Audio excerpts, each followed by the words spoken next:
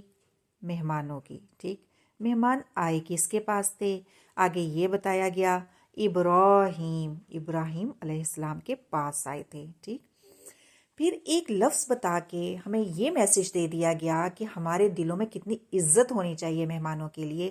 المکرمین، وہ معزز تھے. کون تھے یہ تو فرشتے تھے نا، لیکن پیغام تو ہمیں مل گیا نا. بعض مفسرین جو ہے نا وہ یہ لکھتے ہیں کہ یہ 3 فرشتے تھے، حضرت جبریل علیہ السلام، میکائیل اور اسرافیل، جو انسانی شکل میں آئے تھے. تو سیکھا کیا؟ یہی کہ مہمانوں کو رحمت لینا زحمت نہیں سمجھنا. آیت 25 میں فرمایا جب وہ داخل ہوئے اس پر تو انہوں نے کہا سلام ہو. پتہ کیا چلا کہ جب ہم کسی کی طرف جائیں تو کیا کرنا ہوتا ہے؟ سلام کہنا ہوتا ہے. ٹھیک ہے، حضرت آدم علیہ السلام کو کہا گیا تھا نا کہ فرشتوں کو سلام کرو، وہاں حضرت آدم علیہ السلام گئے ہوں گے. ٹھیک ہے نا، تو پتہ کیا چل رہا ہے کہ ہم نے سلام میں پہل کرنی ہے، یہ نہیں کہ جا کے کہیں پہ بیٹھ جانا ہے. ٹھیک ہو گیا. اس کے بعد حضرت ابراہیم علیہ السلام کا انداز دیکھو. قولا، کیا کہتے ہیں؟ سلام، وعلیکم السلام. ٹھیک ہے، ہمارے ہاں کیا ہوتا ہے، موڈ جن کے آف ہوتے ہیں وہ سلام کا جواب دینا بھی پسند نہیں کرتے. اللہ سبحانہ و تعالیٰ فرما رہے ہیں قوم منکرون، یعنی لوگ جو تھے نا وہ اجنبی تھے. حضرت ابراہیم علیہ السلام کو محسوس ہوا کہ لوگ اجنبی ہیں، کبھی دیکھا نہیں ان کو. اجنبی لوگوں کو بھی حضرت ابراہیم علیہ السلام نے سلام کا جواب دیا. تو ہمارے ہاں کیا ہوتا ہے، اپنے ہوتے ہیں، خونی رشتے ہوتے ہیں یا جان پہچان والے ہوتے ہیں تو کیا کہتے ہیں، میں نہیں دوں گی اس کو سلام کا جواب، منہ بھی نہیں دیکھنا اس کا. ایسا ہی ہے نا. اچھا، ایک اور میسج نیکسٹ آیت میں موجود ہے.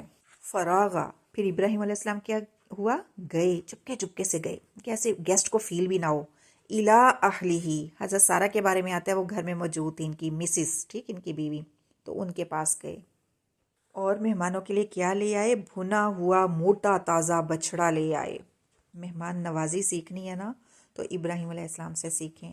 پوچھا نہیں ہے کیا کھائیں گے، کیا پئیں گے، چائے پئیں گے. ویسے تو کھانے کا ٹائم ہے، کھانا کھائیں گے.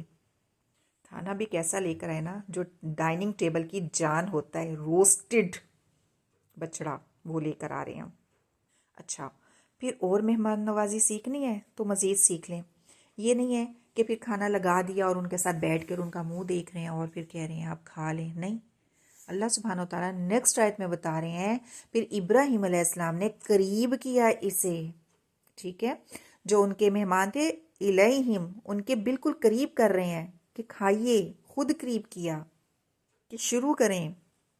یہاں پر نبی کھانا سرو کرتے ہوئے ہمیں نظر آ رہے ہیں، پھر حکم نہیں دے رہے ہیں کہ کھاتے کیوں نہیں ہو، میں بھی پھر ایسے کروں گی جب آپ کی طرف آؤں گی. یہی انداز ہے نا ہمارا. ابراہیم علیہ السلام ایسے کہتے بھی ہمیں نظر نہیں آ رہے. ہاں، انہوں نے پوچھے کہ آپ کھا کیوں نہیں رہے. پھر اللہ سبحانہ و تعالیٰ فرما رہے ہیں پھر اپنے دل میں خوف محسوس کیا. کیوں؟ کیونکہ غیب کا علم نہیں تھا، انہیں پتہ نہیں کہ فرشتے ہیں. مہمان گھر میں آئیں اور کھائے نہ تو پھر تو یہی آتا ہے نا ذہن میں کہ شاید موڈ خراب ہے، تو اس وجہ سے بھی پوچھ رہے ہیں ہم. پھر بعض اسکالرس یہ بھی کہتے ہیں کہ انہوں نے محسوس کیا ہے، ذہن میں آیا کہ فرشتے لگتے ہیں، اور اگر فرشتے ہیں تو پھر کیوں آئے ہوں گے. تو یہ بھی پتہ چل رہا ہے یہاں سے کہ ابراہیم علیہ السلام وہ بھی انسان ہی تھے، خوف محسوس کر رہے ہیں۔ وہ کہنے لگے ڈرو نہیں۔ آج بھی ہمیں یہ جو فرشتے ہیں نا ایسے ہی حوصلہ دیتے ہیں، آج ہمیں نظر تو نہیں آتے نا، لیکن ایسے ہی حوصلہ دیتے ہیں۔ بہت سی نیکیاں ہوتی ہیں جو ہم کہتے ہیں ابھی میں تھک گئی ہوں، میں نہیں کرتی، لیکن پھر ہوتا ہے کہ نہیں کر لینی چاہیے، ایسا نہ ہو عادت ہی بنا لوں، پھر ہم کر ڈالتے ہیں نا، تو پتہ کیا ہوتا ہے، یہ فرشتے ہی حوصلہ دے رہے ہوتے ہیں۔ یہاں بھی حوصلہ دیتے ہمیں نظر آ رہے ہیں، کہہ رہے ہیں ڈرو نہیں۔ پھر انہوں نے ابراہیم علیہ السلام کو ایک صاحب علم لڑکے کی بشارت دی۔ کس کی؟ حضرت اسحاق علیہ السلام کی، ٹھیک ہے۔ حضرت اسحاق علیہ السلام کے ساتھ یہاں قرآن بتا رہا ہے کہ علیم، وہ بڑا ہی علم والا ہوگا۔ تو اللہ سبحانہ وتعالیٰ سے ہمیں بھی یہ دعا کرنی ہے کہ ہمارے بچوں کو صاحب علم بنا اور ان کی نسلوں کو بھی، آمین۔ کتنے ہی اوصاف ہوتے ہیں نا انسان میں خوبصورتی کے۔ ہمارے ہاں عورتیں سورہ یوسف پڑھتی ہیں جس کی کوئی دلیل نہیں قرآن میں ملتی ہے، تو پڑھتی کیوں ہے کہ بچہ خوبصورت ہو؟ بہت ہی کم سنا ہوگا ہم نے، شاید ہی سنا ہو، مجھے نہیں لگتا میں نے کبھی سنا کہ کسی نے کہا ہو بڑا علم والا میرا بچہ ہو دین کے معاملے میں، ٹھیک ہے نا۔ ویسے تو کہتے ہیں کہ پائلٹ ہو، انجینئر ہو، ڈاکٹر ہو، تو کہہ کے دیکھ لیں بے شک آپ کسی کو کہ اللہ کرے آپ کا بیٹا قاری صاحب بنے، عالم بنے، مولوی صاحب بنے، تو پتہ آپ کو خود ہی چل جائے گا جواب سے۔ تو میسج یہاں پر یہ بھی پتہ چل رہا ہے کہ علم کے ساتھ بشارت مل رہی ہے نا۔ کسی کے پاس علم ہونا یہ کتنی بڑی خوشخبری ہے، جس نے اپنے علم کو سنبھال لیا۔ کیسے سنبھالا؟ عمل کر کے۔ نیکسٹ آیت میں حضرت سارہ کی ایک حیا کا پتہ چلتا ہے۔ ایج جو بھی ہو، عورت ہے، عورت کا مطلب ہی یہی ہوتا ہے پردہ، تو اس میں حیا ہونی ہی چاہیے۔ میسج پتہ چل رہا ہے اسی آیت سے، نیکسٹ آیت 29 سے، کہ پھر اس کی بیوی بھی چلاتی ہوئی آگے بڑھی، اس نے اپنا منہ پیٹا اور کہنے لگی ایک تو بڑھیا، دوسری بھانج، میری جوانی میں بچہ پیدا نہیں ہوا، تو اب کیسے ہو سکتا ہے؟ تو مطلب یہ نہیں تھا کہ ہو ہی نہیں سکتا، کیسے ہو سکتا ہے، اسباب کیا ہوں گی؟ پھر حیرت کا اظہار۔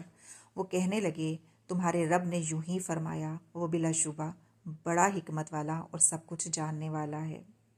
اللہ سبحانہ وتعالیٰ کے یہاں پر دو نام آ رہے ہیں، الحکیم، تو پتہ کیا چل رہا ہے کہ اگر کسی کے پاس بیٹیاں ہیں نا تو پریشان نہ ہو، حکمت ہے اس میں۔ کسی کے پاس بیٹے ہی ہیں تو بھی اب وہ یہ نہ کہے کہ ہائے بیٹی کیوں نہیں، اس میں بھی حکمت ہی ہے۔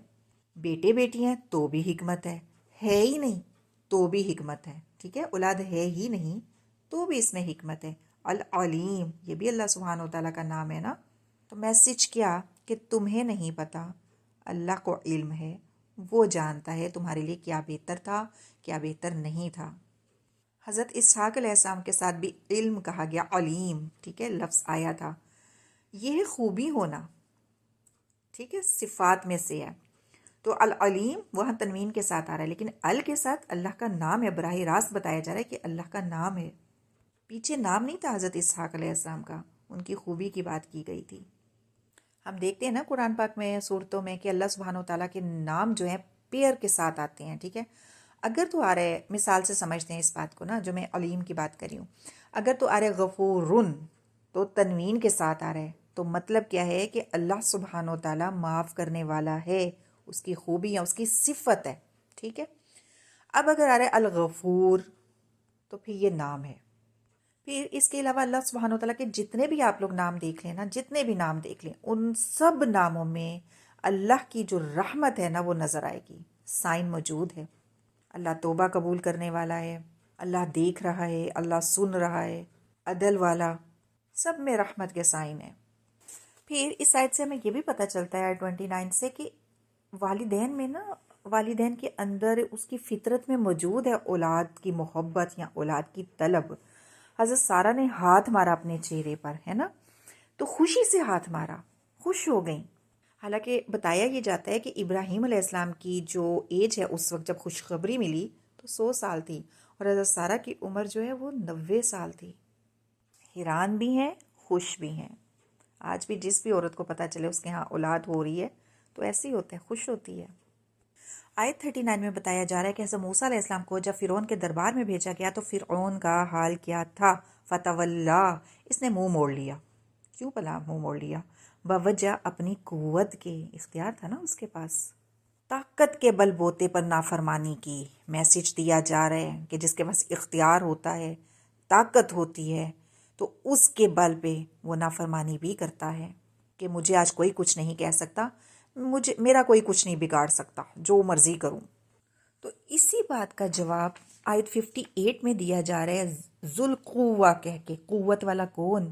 ان اللہ، بے شک اللہ، المتین، نہایت مضبوط، اپنی ذات میں ٹھوس اور مضبوط۔ کون؟ ان اللہ۔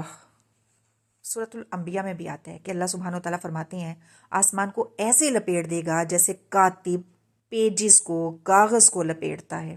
یہ کون کر سکتا ہے؟ قوت والا کوئی، ٹھیک ہے نا۔ تو اللہ سبحانہ و تعالیٰ کی طاقت، اس کی قوت کا اظہار جو ہے قرآن میں موجود ہے۔ پھر حدیث سے بھی پتہ چلتا ہے، رسول پاک صلی اللہ علیہ وآلہ وسلم نے فرمایا تھا اللہ قیامت کے دن زمین کو اپنی مٹھی میں لے لے گا، سارے آسمان کو دائیں ہاتھ میں لپیٹ لے گا، سب رول بیک کر کے نا اللہ رب العزت کی مٹھی میں ہوں گے۔ مفہوم میں نے آپ کو بتایا اس کا۔ تو پھر قوت والا کون؟ تو میسج کیا موجود ہے کہ جتنا انسان کے پاس اختیار ہے نا اتنا ہی جھکتا چلا جائے۔ جتنا فروٹ آتا ہے نا درخت پر وہ اتنا ہی جھک جاتا ہے۔ فروٹ سے ہی سیکھ لیں، درختوں سے ہی سیکھ لیں ہم، ہے نا۔ اچھا، اور اس کے بعد کہنے لگا، بس منہ نہیں موڑا، کہنے لگا ساحرun، جادوگر، اور کیا کہتا ہے؟ مجنون۔ جنون بھی ہے، نعوذ باللہ، نعوذ باللہ۔ قرآن بتاتا ہے، اس لیے بتانا پڑتا ہے نا، کہ دیوانہ، نعوذ باللہ، پاگل کس کو کہہ رہا تھا؟ اولو العزم پیغمبر کو کہہ رہا تھا۔ اس کا جواب بھی اللہ نے دیا۔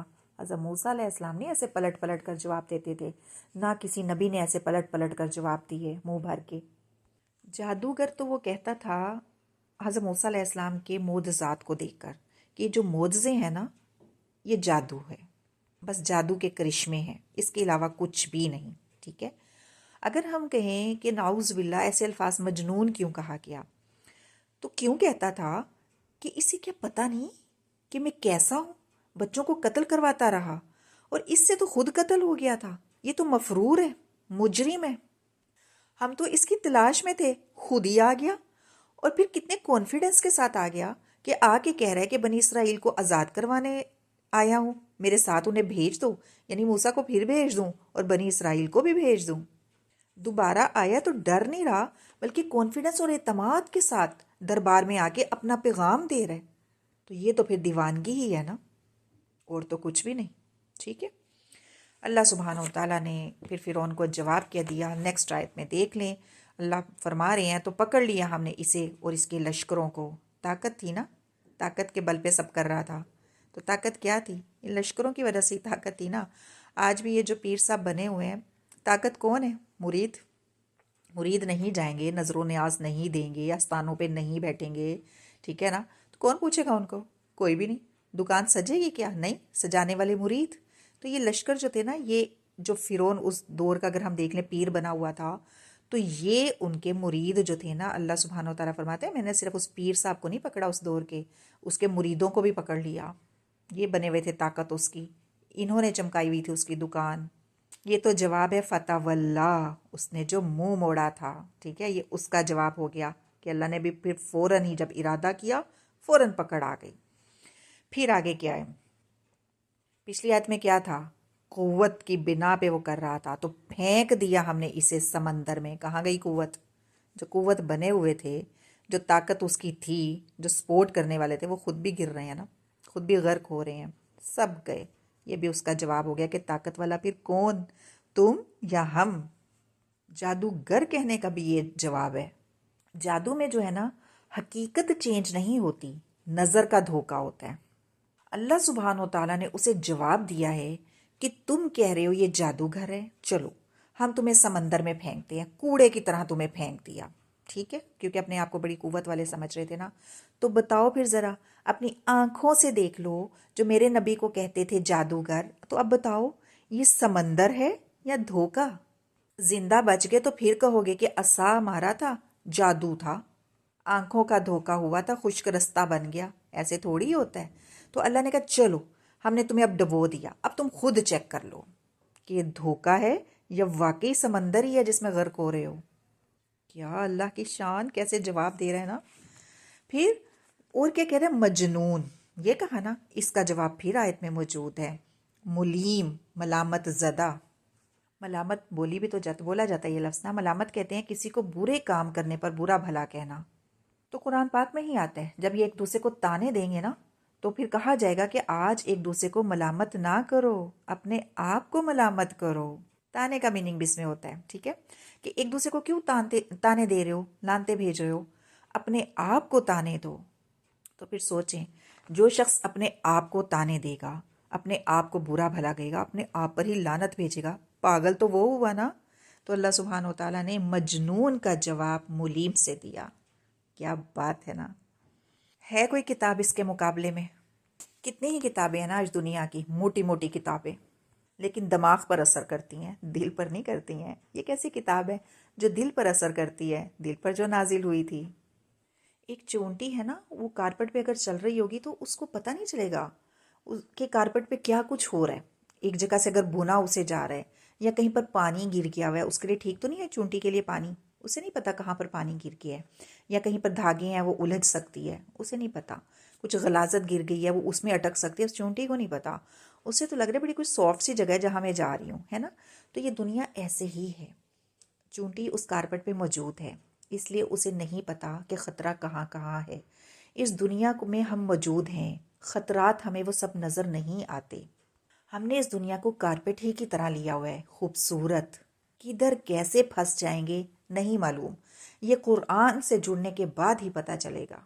اگر اس کتاب سے ہم نہیں جڑیں گے نا تو وہی حال ہوگا انسان کا پھر جو چونٹی کا ہوگا، کہیں بھی پانی میں جا کے وہ پھنس جائے گی، جان دے دے گی، دھاگوں میں اٹک جائے گی، کہیں کچھ غلاظت گر گئی تھی، کھانا گر گیا تھا، اس میں اٹک جائے گی، کسی کے قدموں کے نیچے آ جائے گی۔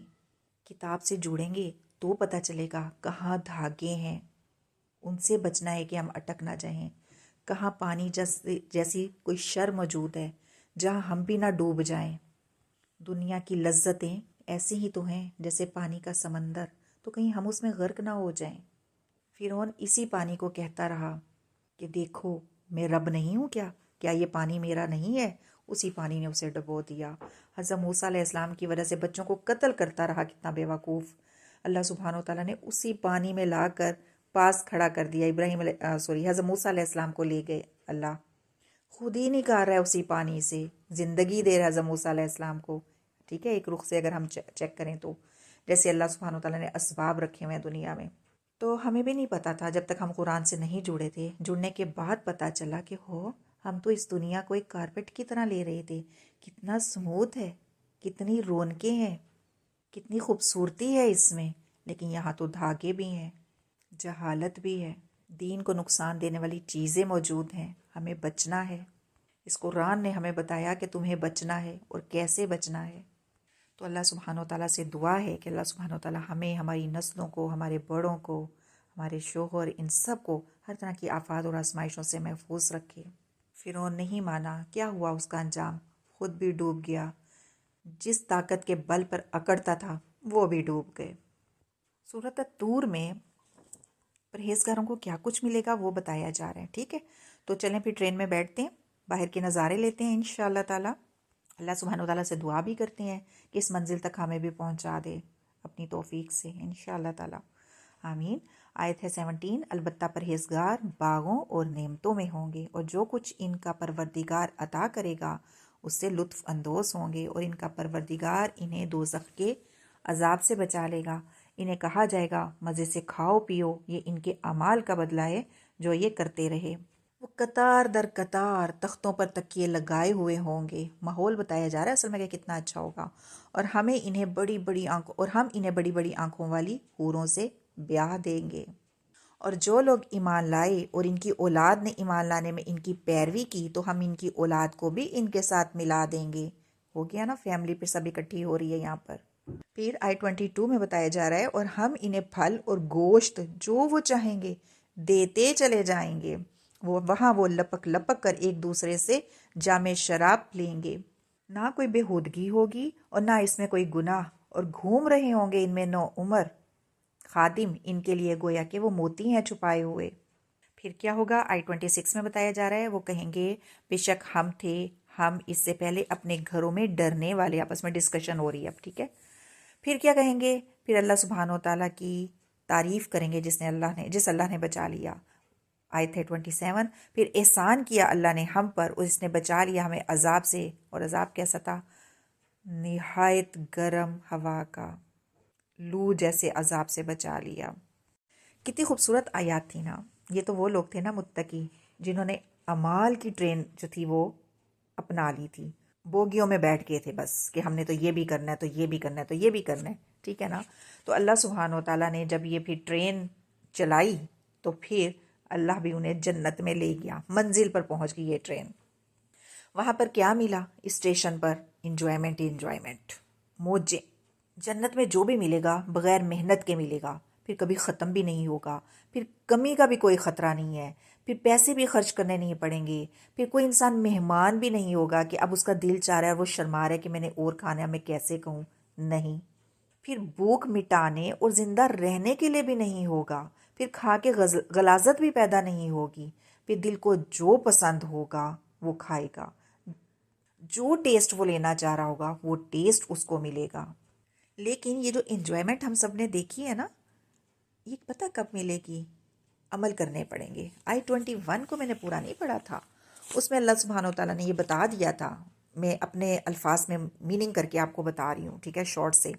اللہ نے وہاں پر کہا ہے کہ ہر شخص کا جو عمل ہے، اس نے جو کمائی کی ہے وہ گروی ہے، یعنی ہر شخص پر اللہ سبحانہ و تعالیٰ کے احسانات اور نعمتیں جو ہیں نا وہ قرض ہیں، اس کے بدلے میں اللہ سبحانہ و تعالیٰ اس کو جنت جو ہے وہ دے گا۔ قرض کی ادائیگی کی صورت کیا ہے؟ کہ انسان اللہ کی نعمتوں کا شکر کرے، قول سے بھی فعل سے بھی، اطاعت کرے، شرک کسی قسم کا نہیں کرے، اپنی غلطیوں کو مانے، اپنی اصلاح کرے، تو پھر کیا ہوگا؟ پھر وہ کامیاب ہوگا۔ ہمیں کیا کرنا ہے؟ ہمیں بھی بس اس ٹرین میں سوار ہونا ہے، بس بوگیوں میں بیٹھ جو جگہ بناؤ کہ جو جو عمل ہے، چاہے تھوڑا عمل ہو رہا ہے کریں، کیونکہ وزن ہوگا۔ ہمارا لباس اچھا ہے تو ہمارا سٹیٹس اچھا ہے، یا نوکر چاکر ہیں تو یہ سب قرض ہیں، گروی۔ قرض کی ادائیگی کی ہمیں صورتیں ڈھونڈنی ہیں تاکہ عذاب سے بچ سکیں۔ پھر یہ جو ہم نے آیات پڑھی ہے نا، اس میں آیت دیکھیں آپ لوگ 20، ٹھیک ہے، اس میں کیا بات کی گئی ہے؟ بڑی بڑی آنکھوں والی عورتوں کی بات کی ہے، اور اللہ سبحانہ و تعالیٰ نے فرمایا کہ ہم بیاہ دیں گے انہیں، گرل فرینڈز نہیں ہیں، حور کو بھی شادی سے جوڑ دیا جائے گا۔ اور اگر ہم صرف مرد پر بات کریں تو مرد کی جو جنت ہے نا وہ عورت کے بغیر مکمل ہو ہی نہیں سکتی۔ خدا نخواستہ اگر ہم بعض عورتوں کو دیکھتے ہیں ان کے ہسبینڈ نہیں ہوتے، ساری زندگی گزار دیتی ہیں، لیکن ان کے مقابلے میں اگر ہم مرد کو دیکھیں، مرد فوراً شادی کرتا ہے، ایسا ہی ہے نا۔ تو دنیا میں بھی مرد کو عورت کی ضرورت ہوتی ہے، اس کی دنیا عورت ہے، عورت کے بغیر ایک مرد نامکمل ہے۔ اسی طرح جنت بھی ایک مرد کے لیے عورت کے بغیر نامکمل ہے۔ ٹھیک ہو گیا۔ دوسرا پیغام یہی ہے کہ خوبصورت رشتہ اللہ سبحانہ و تعالیٰ نے ہمیں نکاح کی صورت میں دیا، تو یہ بات ہمیں عورتوں کو اور بچوں کو سمجھانا ہے، ٹھیک ہے، ارینج میرج کی طرف لانا ہے۔ ہاں بچے اپنی پسند بتا سکتے ہیں، لیکن شادی تو ارینج ہی ہونی چاہیے نا۔ بچوں کو باہر گھومنے پھرنے کی اجازت تو ہم نے نہیں دینی نا، کہ لڑکا لڑکی نامحرم، ہاں جی بچے ہی ہیں پھر لو کوئی بات نہیں۔ پھر اگر ہم دیکھیں I-21، اس میں اللہ سبحانہ و تعالیٰ نے ہمیں یہ پیغام دیا کہ جن اولادوں نے اپنے پیرنٹس کی پیروی کی تو اللہ سبحانہ و تعالیٰ فرما رہے ہیں ہم انہیں اس اولاد کو ان کے بڑوں کے ساتھ ملا دیں گے، ٹھیک ہے۔ جنت کے درجات ہیں۔ اب یہ جو اولادیں ہیں نا اطاعت کر رہی تھیں، جیسے پیرنٹس نے کہا چاہ رہی تھیں ہم ویسے کر لیں، لیکن وہ اعمال اتنے نہ کر سکے جو والدین نے کیے تھے، تو اللہ سبحانہ و تعالیٰ اولاد پر یہ مہربانی فرمائیں گے کہ والدین کا جو درجہ ہوگا نا ان کو بھی وہ مل جائے گا، ان کو بھی اس جگہ پر پہنچا دیا جائے گا جہاں والدین ہوں گے۔ والدین کو نہیں کہا جائے گا کہ آپ اولاد کے پاس آ جاؤ، بلکہ اولاد کو والدین کے پاس پہنچا دیا جائے گا، وہ درجہ دے دیا جائے گا۔ دنیا میں اکٹھے رہے تھے تو اللہ سبحانہ و تعالیٰ فرمائیں گے لو اب پھر اکٹھے رہ لو، تمہاری آنکھوں کی ٹھنڈک، تمہاری اولاد تمہارے پاس آج پھر ہے۔ والدین کو بھی آنکھوں کی ٹھنڈک مل گئی۔ یہ بھی پتہ چل رہا ہے کہ اللہ سبحانہ و تعالیٰ کو یہ اتفاق کتنا پسند ہے، یہ فیملیز کتنی پسند ہیں۔ اولاد کا درجہ ہی بڑھا دیا، والدین کا کم نہیں کیا۔ پھر یہ بھی پتہ چلا کہ آج ہم بھی یہی کہتے ہیں نا کہ ہمارے والدین تو ایسے نہیں تھے، اور اگر اپنے والدین کو چیک کر لیں تو وہ بھی کہتے ہیں کہ ہمارے بڑے ایسے نہیں تھے، ہے نا، جو ہمارے بڑوں نے کیا وہ ہم نے نہیں کیا، ہمارے بڑے ایسے کہتے ہیں، ہم بھی ایسے ہی کہتے ہیں۔ اسی طرح سے ہے نا، تو میسج موجود ہے نا کہ پھر والدین جیسے کام کرو نا. وہ صبح صبح اٹھ کے نماز پڑھتے تھے تو پڑھو، وہ صبح صبح اٹھ کے قرآن کی تلاوت کرتے تھے تو تم بھی کرو، حقوق العباد نبھاتے تھے، رشتہ داریوں کو جوڑتے تھے تو تم بھی جوڑو. پھر پتہ یہ بھی چلا ایمان والوں کا، یہاں پر ایک رخ سے چیک کریں ہم تو، کہ جنت میں اولاد بھی لوڑک پوڑک کے پہنچ ہی جائے گی جنت میں. الحمدللہ، کیا گیٹ ٹوگیدر ہے نا. پھر I-22 کو اگر ہم دیکھیں تو اس میں یہ کہا گیا پھل اور گوشت اس میں ہوں گے جو وہ خواہش کریں گے. تو سوال، کس جانور کا گوشت ہوگا یا پرندے کا گوشت ہوگا؟ تو جواب کیا ہے؟ آیت میں موجود ہے، جو بھی وہ خواہش کریں گے، جو بھی گوشت کھانا ہے ان کو مل جائے گا. نیکسٹ کویسچن کیا ہے؟ کیا جانور جو ہوں گے انہیں ذبح کیا جائے گا؟ تو اس کا جواب کیا ہے؟ حدیث کو بھی اگر ہم دیکھ کے ساتھ رکھتے ہوئے چلیں تو دودھ کی نہریں ہوں گی، لیکن وہ دودھ تھن سے تو نہیں نکل رہا، دودھ کو دھویا تو نہیں جا رہا نا. شہد کی نہریں ہیں، شہد کی مکھی کا بنایا ہوا شہد نہیں ہوگا. ٹھیک ہے. شراب کی نہریں ہیں، پھلوں کو گلا سڑا کے اس شراب کو نہیں بنایا گیا ہوگا. تو پھر ان چیزوں سے اسکالرس جو ہیں نا وہ یہ تفاسیر میں لکھتے ہیں اور یہ رزلٹ نکالتے ہیں کہ قدرتی طور پر بھی گوشت پیدا ہوگا جو جانوروں کے گوشت سے زیادہ ٹیسٹی ہوگا. I-26 کو چیک کر لیں اگر ہم، تو یہ آپس میں گپ شپ کر رہے ہیں. ٹھیک ہے. اور وہ کیا کہہ رہے ہیں اہل جنت کی، یہاں پر ایک گفتگو کا انداز پتہ چل رہا ہے کہ بے شک ہم تھے اس سے پہلے اپنے گھروں میں ڈرنے والے. ٹھیک ہے. ایک جنتی دوسرے جنتی کو بتا رہے ہیں کہ گھر والوں میں بیٹھ کر نا میں اللہ سے بڑا ڈرتا تھا. پھر یہ تفسیر بھی کی گئی ہے کہ گھر والوں کی فکر میں رہتا تھا کہ بنے گا کیا. ٹھیک ہے. تو خود فکر کر رہے، اس کا مطلب خود بھی وہ امام ہے، وہاں کا لیڈر ہے، رہنمائی کر رہے ہیں نا. اسکالرس یہ کہتے ہیں کہ گھر میں رہ کر بھی اپنے آپ کو ٹیسٹ کریں. ابھی جب ہم دین سیکھ رہے ہیں، کلاس میں بیٹھے ہیں، تو 1-2 گھنٹے تو ہم صبر کر لیتے ہیں نا. عملی زندگی کہاں پر شروع ہوگی؟ گھر میں جا کر شروع ہوگی. تو گھر والوں میں صبر کرنا ہے، وہاں بھی اپنی گفتگو چیک کرنی ہے، اپنا انداز چیک کرنا ہے. پھر اس کا یہ میننگ بھی تو کیا گیا تھا نا جو میں نے آیت کا بتایا کہ گھر والوں میں بیٹھ کر اللہ سے ڈرتا تھا.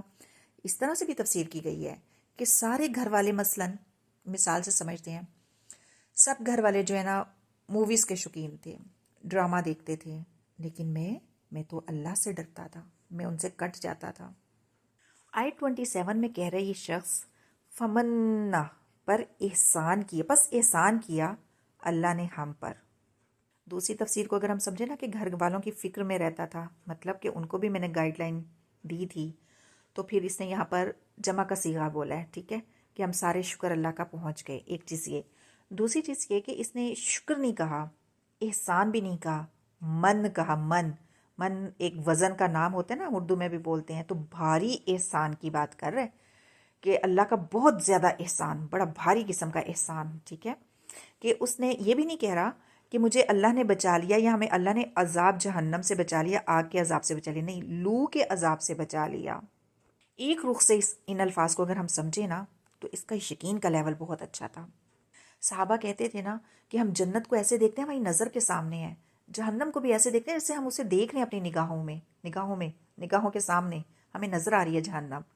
یقین بہت زبردست تھا، درجہ بہت تھا اس کا، سامنے نظر آتا تھا انہیں. ٹھیک ہے. اب ہوا کیا، گرمیوں میں جو لو چلتی ہوگی نا تو کہتا ہوگا اتنی گرمی، آگ سے بھی نہیں، صرف لو سے نا. اس کا یقین کا درجہ ایسا تھا کہ گرمیوں کی لو سے ہی ڈر جاتا تھا کہ یہاں اتنی گرمی، وہاں کی لو اور آگ کیا ہوگی. تو ڈر کے اللہ سبحانہ و تعالیٰ سے اور محبت سے، اللہ تعالیٰ کی محبت کے ساتھ اس نے اپنے اعمال کو بدلا. ٹھیک ہے. خوف کی وجہ سے بھی کہ ایسا عذاب ہے، پھر اللہ کی رضا، اس کی خوشنودی کے لیے اس نے اپنے لائف سٹائل یا زندگی کو بھی بدلا، اپنے خاندان کو بھی بدلا. سموم کہتے ہیں سخت گرم ہوا جس کی حرارت جسم کے مسام تک گھس جائے. لو چلتی ہے نا، ہمیں پتہ تو ہے کیسی گرمی ہوتی ہے. تو حدیث کا مفہوم بھی آتا ہے کہ اگر اللہ سموم کے عذاب میں سے ایک چھوٹا سا پور جتنا دنیا میں ڈال دینا عذاب، تو زمین سمیت سب جل کر راکھ ہو جائے. یہ اللہ کی رحمت ہی ہے جو ہم بچے ہوئے ہیں. تبھی تو اس بارے میں اگر ہم دیکھیں تو سورۃ الرحمن بھی آتی ہے، واحد سورت ہے جو اللہ کے نام سے شروع ہوتی ہے. پھر یہ اللہ سبحانہ و تعالیٰ کی ایسی خوبی یا ایسی صفت ہے، ایسی عظیم صفت ہے کہ کسی اور صفت کے ساتھ یا خوبی کے ساتھ یہ آتی ہی نہیں ہے، ٹھیک ہے؟ جیسے ہم پڑھتے ہیں غفور الرحیم، ایسے پڑھتے ہیں نا، تو یہ خوبی اللہ سبحانہ و تعالیٰ کی یا تو تنہا آتی ہے یا الرحیم کے ساتھ آتی ہے۔ غفور کے ساتھ آپ اس کو الرحمن کو دیکھ لیں تو آپ کو نہیں نظر آئے گا کہیں، ایک مثال سے میں نے آپ کو سمجھایا۔ تو اگر ہم دیکھیں اللہ سبحانہ و تعالیٰ کی سب سے بڑی رحمت یا نعمت کیا ہے ہمارے لیے، تو یہ قرآن ہے۔ پھر اس میں ایک آیت ہے فَبِأَيِّ آلَاءِ رَبِّكُمَا تُكَذِّبَانِ، ہے نا، 31 ٹائمز جو ہے اس صورت میں ریپیٹ ہوتی ہے۔ پھر اگر ہم اس صورت کو پڑھیں تو اس میں جہنم کا تذکرہ 7 بار ہے۔ جہنم کے دروازے کتنے ہیں؟ 7، ٹھیک ہے۔ جنت کا تذکرہ اس میں 2 بار آیا، اور دونوں دفعہ اگر ہم دیکھیں گے نا تو 8 دفعہ ہیں۔ تو جنت کے دروازے کتنے ہیں؟ 8۔ کفار مکہ نے بڑی بڑی نشانیوں کو جھٹلایا، قرآن کی نعمت کو جھٹلایا، رسول پاک صلی اللہ علیہ وآلہ وسلم کی پرسنالٹی کو جھٹلایا، ہر چیز کو ریجیکٹ کر دیا، سنت کو جھٹلایا، حدیث کو جھٹلایا، صحابہ کو جھٹلایا، ہر پیغام کو جھٹلایا۔ پھر اللہ سبحانہ و تعالیٰ کی اس خوبی الرحمن، اللہ کے اس نام کو بھی نعوذ باللہ جھٹلا دیا، کہنے لگے کبھی کہتا ہے اللہ، کبھی کہتا ہے رب، تو یہ الرحمن کیا ہوتا ہے؟ اللہ سبحانہ و تعالیٰ نے بتایا پھر رحمان کیا ہوتا ہے، رحمت سے مبالغے کا صیغہ ہے۔ اللہ سبحانہ و تعالیٰ آیت 2 میں فرما رہے ہیں یہاں پر کہ اس نے تعلیم دی قرآن کی، ٹھیک ہے، کس نے تعلیم دی اور کس کو دی نہیں بتایا گیا، ہے نا، تو سب کے لیے قرآن ہے، یہ بھی مبالغہ ہے، جیسے الرحمن، القرآن۔ تمہاری نافرمانیوں کے باوجود، کوتاہیوں اور گناہوں کے باوجود، مذاق اڑانے کے باوجود، غفلت کے باوجود، لا علمی کے باوجود سب کچھ کر رہے ہو، کیوں بھلا؟ الرحمن، ٹھیک ہے۔ پھر تعلیم کس نے دی، یہ تو اللہ بتا نہیں رہے۔ بعض جگہوں پہ ہم دیکھتے ہیں اللہ سبحانہ و تعالیٰ رسول پاک صلی اللہ علیہ وآلہ وسلم کو کہتے ہیں قل، اے نبی آپ کہہ دیجئے، ہے نا۔ یہاں پر اللہ سبحانہ و تعالیٰ ڈائریکٹ ہو گئے کہ اس نے تعلیم دی قرآن کی، براہ راست اللہ کی طرف سے تعلیم آ رہی ہے، یہ علم آ رہا ہے۔ علم جو ہے نا اور انزلہ، اس میں بھی فرق ہوتا ہے۔ جیسے انزلہ ہوتا ہے ایک جگہ سے اٹھا کر دوسری جگہ لے جانا یا رکھ دینا، جیسے لیلۃ القدر میں قرآن نازل ہوا تھا، ٹھیک ہے، 7ویں آسمان سے آسمان دنیا تک آیا تھا۔ پھر خبر کی بات بھی نہیں یہاں پر آئی نہ، اس میں بھی فرق ہے کہ یہ خبر نہیں ہے، یہاں پر ہمیں میسج یہ دیا گیا، ٹھیک ہے، تعلیم ہے، تعلیم اور علم، روٹ ورڈز دیکھ لیں ایک ہی ہے نا۔ تو پیغام یہ ہے کہ اس قرآن کی تعلیم کسی نہ کسی طرح جاری رکھی جائے، علم حاصل کرو، چاہے ہفتے میں کوئی 1 دن رکھ لو یا مہینے میں دن رکھ لو یا 10 دن میں کوئی 1 دفعہ کسی نہ کسی کلاس کے ساتھ اٹیچ ہو جاؤ اور تعلیم حاصل کرو۔ پھر الرحمن اور اس کے بعد تعلیم کی بات آ رہی ہے تو میسج یہ بھی ہے کہ محبت کے ساتھ پیغام دو، ٹھیک ہے۔ پھر قرآن، میں نے کیا کہا تھا ابھی کہ یہ مبالغہ ہے اس میں، فلان کے وزن میں، تو مطلب کیا ہے کہ بار بار پڑھا جانا، تو جیسے موبائل کو بار بار دیکھتے ہو نا، ایسے ہی سے بھی بار بار پڑھو۔ پھر اتنی بلند آواز میں تو پڑھو کہ تمہارے کان سنیں۔ کیوں پڑھنا ہے؟ خلق الانسان، تم کوے تھوڑی ہو، پرندے ہو، جانور ہو، نہیں، تم تو انسان ہو۔ پھر چڑیا، طوطے، کوے یہ گناہ نہیں کرتے نا، یہ کہاں نافرمانی کر رہے ہیں، تو تم تو ایک انسان ہو، اس کتاب سے جڑ جاؤ۔ پھر سوال ہے کہ ہمیں سمجھ آ جائے گی، یہ ہمیں سمجھانا آ جائے گا میسج؟ تو اللہ سبحانہ و تعالیٰ نیکسٹ آیت میں یہی بتا رہے ہیں، سکھایا اسے کیا؟ بولنا، کلام نہیں کہا گیا یہاں پر، ٹھیک ہے، بیان کرنا۔ ہمیں الفاظ دیے ہیں، کوے کو آپس میں پتہ چل جائے گا کائیں کائیں کا، چڑیا کو پتہ چل جائے گا چوں چوں کا، طوطے کو آپس میں پتہ چل جائے گا ٹیں ٹیں کا۔ ہم سارا دن کائیں کائیں ٹیں ٹیں بولیں گے تو کیا سمجھ میں آئے گا کسی کو؟ نہیں۔ تو اللہ سبحانہ و تعالیٰ نے بیان کرنے کا طریقہ ہمیں ہمارے اندر فٹ کر دیا، ایسے سمجھتے ہیں، ٹھیک ہے، ہمیں الفاظ دے دیے ہیں، کنسیپٹس کلیئر جو کرنے کی کوالٹی ہے نا، وہ اللہ سبحانہ و تعالیٰ نے انسان کو دی۔ اس صورت میں اللہ سبحانہ و تعالیٰ ہم سے بار بار سوال کرتے ہیں تو کون کون سی نعمتوں کو جھٹلاؤ گے، تمہارے رب نے اتنی نعمتیں دیں تو اپنے رب کی کون کون سی نعمتوں کو جھٹلاؤ گے؟ اور اگر ہم نعمت کو دیکھیں تو یہاں پر اللہ سبحانہ و تعالیٰ نے جو لفظ استعمال کیا نا، الائی، نعمتیں، وہ نعمتیں جو زندگی گزارنے کے لیے ضروری ہیں اور جو ایک کے بعد ایک ملتی چلی جاتی ہے، وہ الا میں آتی ہے، ٹھیک ہے؟ مثلا کاربن ڈائی آکسائڈ ہم باہر نکالنے کے لیے محنت تو نہیں کر رہے نا، نہ آکسیجن اندر لے جانے کے لیے محنت کریں، تو اللہ سبحانہ و تعالیٰ سوال کرتے ہیں کون کون سی نعمتوں کو جھٹلاؤ گے؟ ہم دیکھ رہے ہیں تو کون سی تکلیف کی وجہ سے دیکھ رہے ہیں؟ بہت مشکل ہوتی ہے کیا دیکھنے کی؟ نہیں۔ ہم سن رہے ہیں تو کیا اس کے لیے ہمیں کوئی کوشش کرنی پڑتی ہے کہ ہم سنیں؟ نہیں۔ دل کی دھڑکن کیا ہم کوشش کرتے ہیں؟ نہیں۔ سانس لینے کے لیے کیا ہم کوشش کرتے ہیں؟ نہیں۔ خون دوڑ آئے کیا ہم کوشش کرتے ہیں؟ نہیں۔ رسول پاک صلی اللہ علیہ وآلہ وسلم نے جب یہ صورت پڑھی نا تو صحابہ خاموش تھے، تو آپ نے فرمایا تھا صلی اللہ علیہ وآلہ وسلم کہ تم خاموش رہے لیکن جن جواب دیتے رہے۔ جب یہ آیت پڑھتے تھے نا رسول پاک صلی اللہ علیہ وآلہ وسلم کہ کون کون سی نعمتوں کو جھٹلاؤ گے، تو جنات کا آگے سے جواب ہوتا تھا کہ اے ہمارے رب، ہم تیری کسی نعمت کا انکار نہیں کرتے، تیرے ہی لیے ہر طرح کی حمد ہے۔ اب سوال یہ ہے کہ کافر اللہ سے مانگتے ہیں؟ ہم تو مانگتے ہیں نا۔ تو جواب آئی 29 میں ہے۔ اللہ سبحانہ و تعالیٰ فرما رہے ہیں کہ آسمانوں اور زمینوں میں جو بھی مخلوق ہے سب اسی سے مانگتے ہیں، وہ ہر روز ایک نئی شان میں ہے۔ پھر کیا پتا چلا؟ مومن بھی مانگتا ہے، کافر بھی مانگتا ہے، ہاں مانگنے کا انداز فرق ہے۔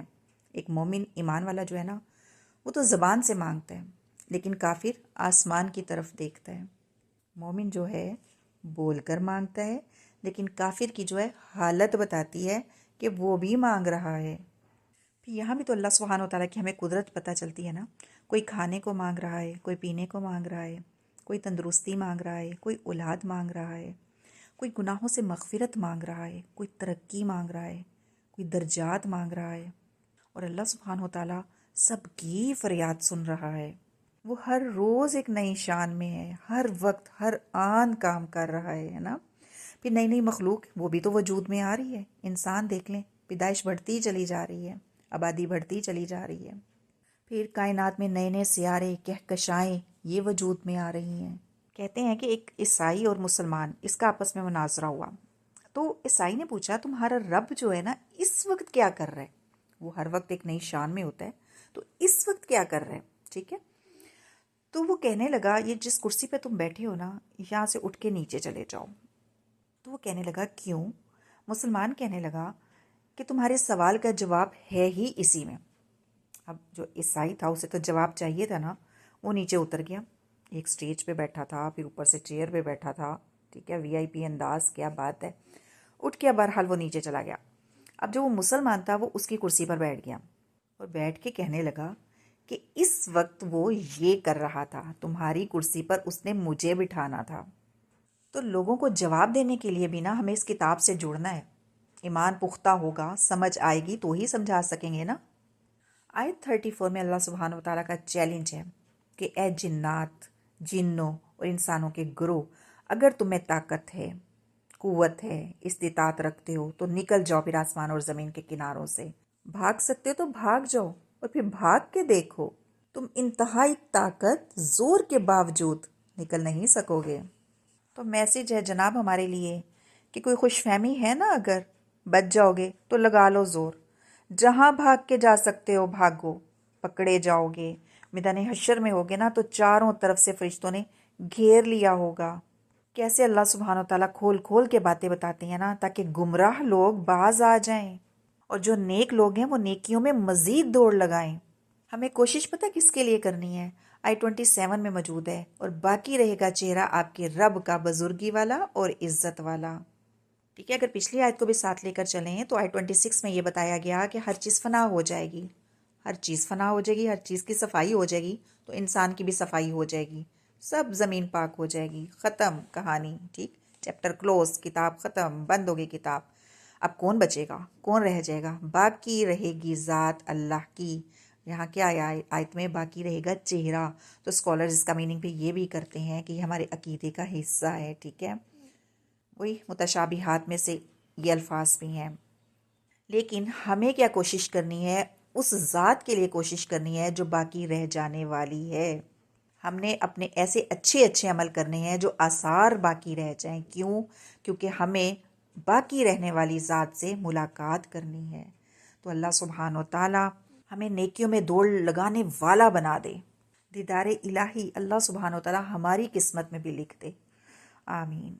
سبحانک اللہم و بحمدک نشہد لا الہ الا انت نستغفرک و نتوب الیک۔ السلام علیکم ورحمۃ اللہ وبرکاتہ۔